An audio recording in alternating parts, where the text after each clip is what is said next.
Hammaga assalomu alaykum. 28 haftalik homilam bilan sizlarga bir kunlik vlog. Kechasi amallab uxlashga harakat qilaman. 5-6 ta yaston atrofimga yig'ib olib bo'lsa ham, lekin uyqu men xohlaganday bo'lmayapti baribir. Hozirgi holatim постоянный pastelniy rejimda, polniy uyda yotibman, chunki og'riqlar bo'lyapti. Ikkinchimda nimagadir shu og'riqlar bilan juda ham sinalganman. Bugun ko'z tegmasin, ancha yaxshi настроенiyada uyg'onganim uchun uylarimni bir sidra yig'ib olishga o'zimga o'zim qaror qildim. Bo'lmasam bo'lmas ekan. Bundan oldingi videoyimda ko'pchilik dard boshlandi deganimda, suv ketgan odam unaqa yurmaydi deb aytishibdi.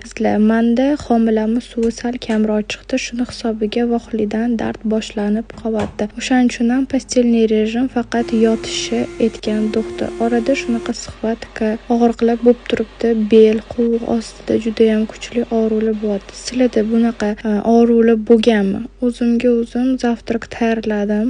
Ziti choylarimni ichdim. Men atigi 4 kilo vес oldim ikkinchi homilamda. Chunki polideksin mahsulotlarini ichyoman. Uydagi ishlarimni qilib, bugundan kapelnitsam boshlangan. Gemoglobinim 80 bo'lib ketibdi. Orada qizlar surpriz qilib kelishdi va вообще xursand bo'lib ketdim, chunki bugun ko'rishuvda men bora olmadim.